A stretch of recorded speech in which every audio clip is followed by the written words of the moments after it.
In this activity, we are going to determine the pH of these three household chemicals.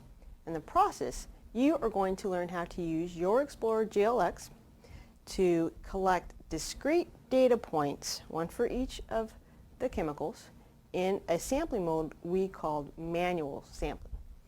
During manual sampling, you will also label each of the pH data points with the corresponding chemical name.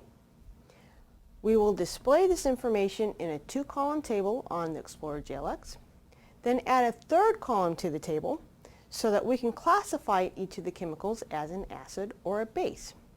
But before we do any of that, we are going to calibrate the sensor to ensure the accuracy of our measurements. A lot of good stuff in this activity. So, grab everything you need, turn on your Explorer GLX or open a new data file, and let's get started.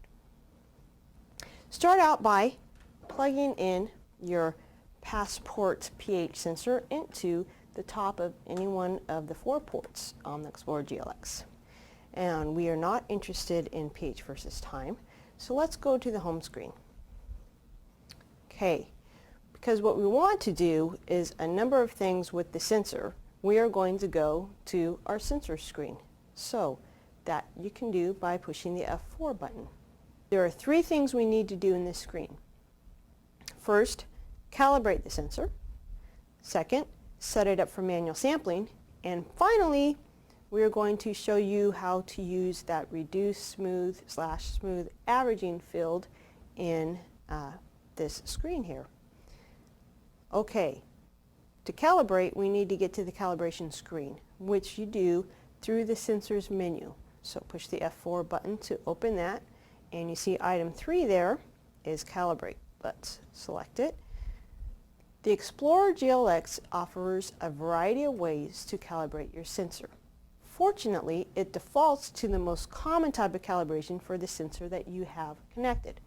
If you're interested in learning more about the types of calibrations you can do with your Explorer GLX, you will want to refer to your Explorer GLX User's Manual. We are going to do a 2-point calibration. Now, during a 2-point calibration, you put the sensor in the first of 2 standards. We are using buffer solutions, one at pH 4 and the other at pH 10. So you put the sensor probe into the first of the 2 solutions and tell the Explorer GLX to read the raw value from the sensor and report it as the known value of the standard. Let me show you what I mean. Let's go ahead and take this and put it into our first solution. And then I'm going to have you, actually let's hold on to this right here. First let's scroll down to the bottom of this calibration screen. And you know you're at the bottom because you see only that up arrow there. Take a look at the last 4 fields there. You see that there are 2 each related to each of the 2 points that we use for the calibration. In the first of those 2 fields, we tell the Explorer GLX the value of the pH standard that we are using. In the second field, there, we tell the Explorer GLX which raw value from the sensor it needs to associate with that standard. How do you know what raw value to stick there? Okay, now let's stick this into our, let me rinse it off, into our buffer solution. Okay, it's actually quite easy, and it's not that value 4 that you see in there currently. Take a look near the bottom of the screen. There are 2 live readings there. The one on the right, labeled units, is the raw value that the Explorer GLX sees from the sensor. That is the value that we want to put in that second field, also labeled units.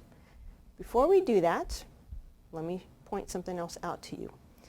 The reading on the left there is the actual pH value that the Explorer GLX is reporting to us, which is 4.4, significantly above the value we know it to be, which is 4.0. That is what we would get, however, if we left that second field at 4. So let's change it. And the developers have made this easy for us to do. all you have to do is push the F3 button, which you see lets the Explorer GLX read point 1. So push it, and now you see that that value has transferred into the field. And now all that's left to do is to repeat this for our second point. So we will put our probe into our pH 10 buffer solution, and we need to first tell the Explorer GLX that this is a pH 10 solution, not 7 like it says there. So push the check mark and type in 10 and push the check mark again to accept that change.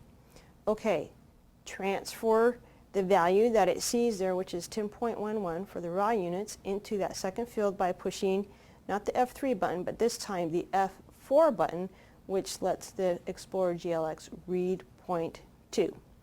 And when you do that, you see that our live reading is now the correct one. So we have just finished calibrating. You don't think so?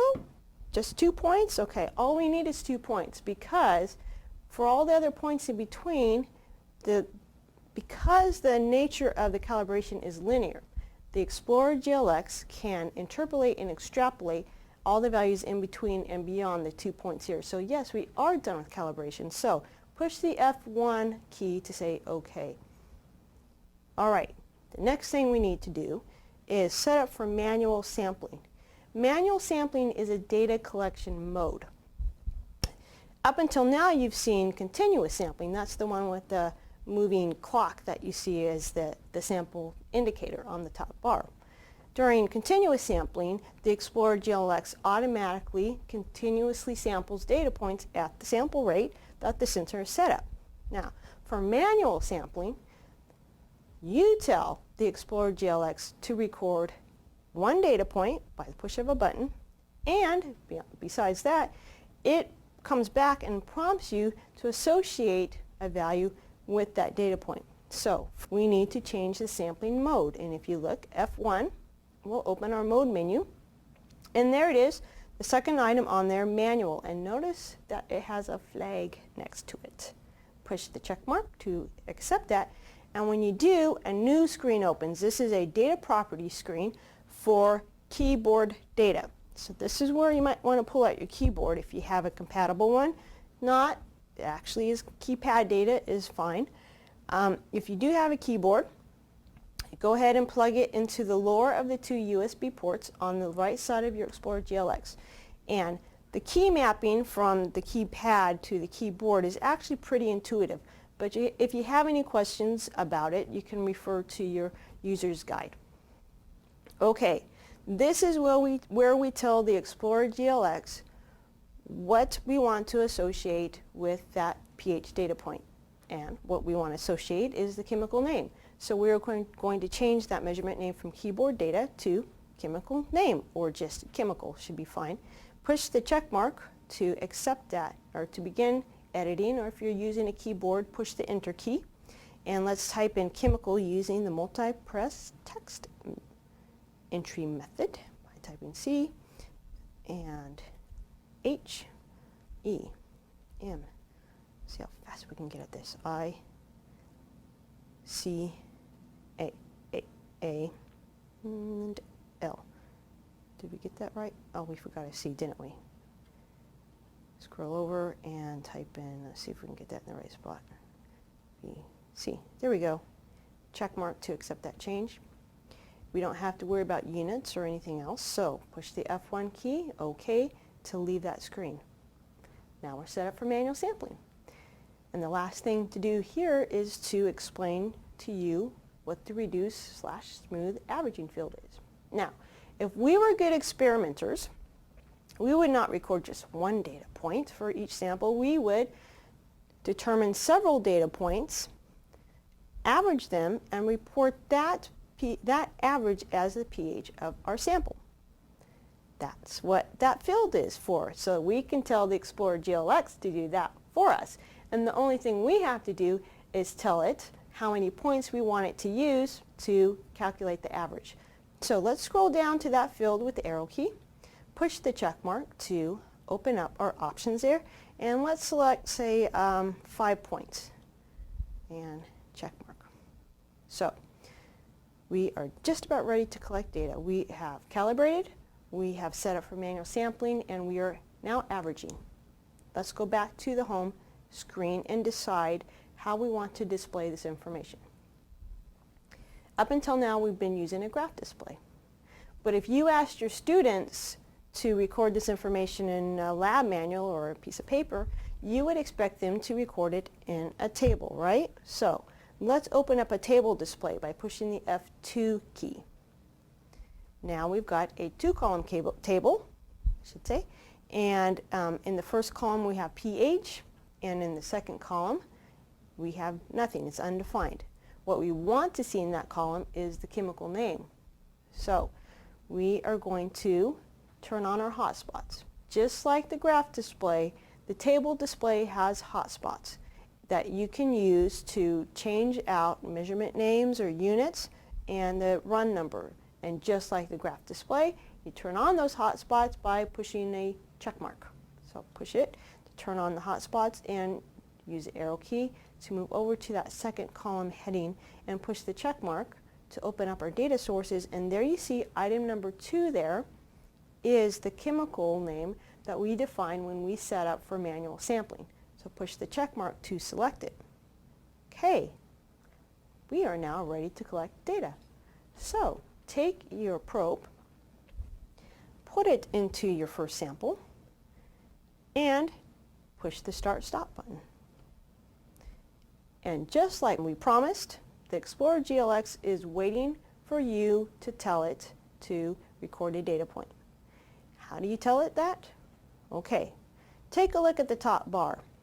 You see that flashing flag? That is the indicator that we are in manual sampling mode. But it is also a hint for you about how you're going to tell the Explorer GLX to record a point. You actually get to use that flag button finally. Push it, and we've recorded a data point, and now the Explorer GLX is asking us what we want to associate, what chemical we want to associate with that. So we will type in juice. This is cranberry juice. So it's actually cranberry raspberry juice. We're just going to type in juice. Oh, okay. What you need to know, see that F3 button right there? That lets us turn off the number locks. So let's do that and try this again. J. U. I. And when we're done, you push F1 for OK. Do we want to treat this column as text data? Yes, we do. F1 or for OK. And there's our first point, and we're ready to move on to the next point. Okay, put it in our next sample there. Give it a second to get used to it. And push the flag button to record the data point, and this is water. And for the sake of keeping things moving along, I will call it H2O. So H, and I'll turn on the num lock to get to the 2. Turn it off again, and O. Okay. Next. Aren't you glad we only have 3 samples? Put it in there. Hit the flag button. And this is an antacid. A. N. Where's the T? A. C. Okay. We are now done with data collection, and at the end of data collection, you push the start-stop button. Now we know the pH of each of our chemicals, so we can classify each of them as an acid or a base. To do that, we need to add a third column to our table, and there are a couple ways we can do that, but the easiest way is to go to your edit menu by pushing the F3 button.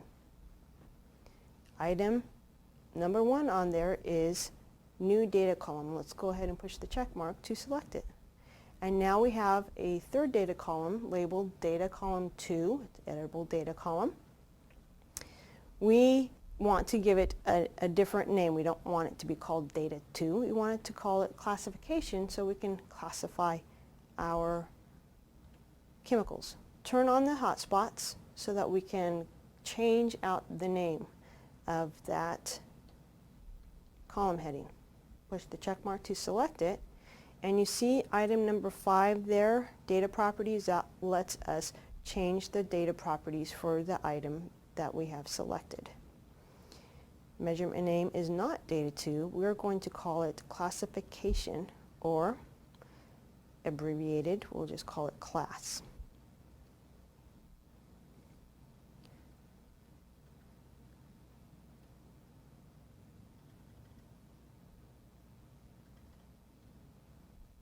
Okay. All right. Now we can actually type in acid or base, except for you can't.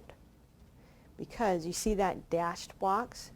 That is a navigation box, which means you can navigate using the arrow keys to existing editable cells, but you can't edit with it. When you're ready to edit a cell, you push the F2 button, which is the Edit Cell button. Now we've got a solid rectangular box with a flashing cursor in it.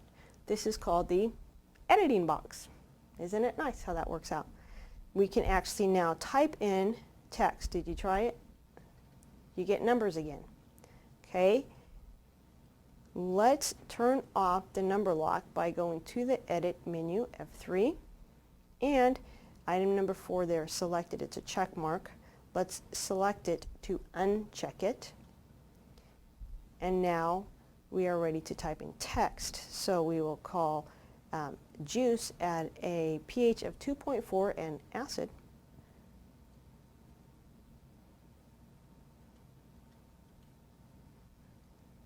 Okay, and push the check mark to move the next down to the next cell, and we see treat this column as text data. And let me point one thing out to you real quickly.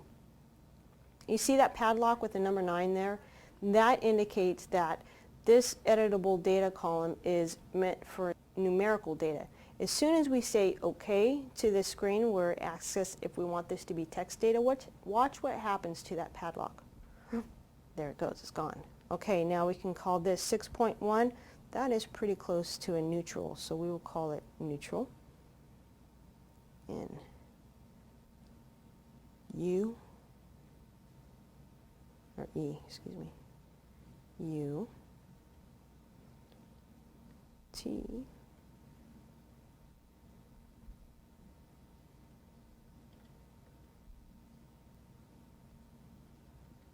and check mark to move that box down. And at 7.1, our antacid is also neutral.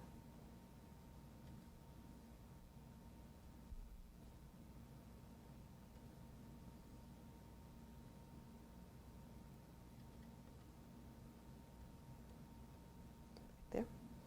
And L. And push the check mark. Make sure after the last one that you do push the check mark to accept that. And now we've got an editing box. Just so you know, if you want to ever change that back to a navigating box, you can do that by pushing the escape key. So quick review, to make it an editing box, you push F2. To make it a navigating box, you push the escape key. Didn't I tell you there was a lot of good stuff in this activity? But there is one more thing I want to show you. Let's go back out to the home screen. And from here, let's go to a graph display. Now you see you've got a graph of pH versus time. You can actually see how much time your students are messing around between samples. But that's not the cool thing I wanted to show you. Let's go to our hotspots by pushing the check mark. And go to your x-axis measurement time. Push the check mark to select it. And select item 2, our chemical measurement there. And I'm going to move the origin a little bit, and I actually show you how to do this in another activity so you're not missing anything by not following along this time. Take a look at our graph now. You see that we actually have a visual representation of the relative differences between pH of each of our samples, which is very nice for your visual learners. I told you a lot of great stuff in this activity. So now that you have all the tools, go ahead and try it out.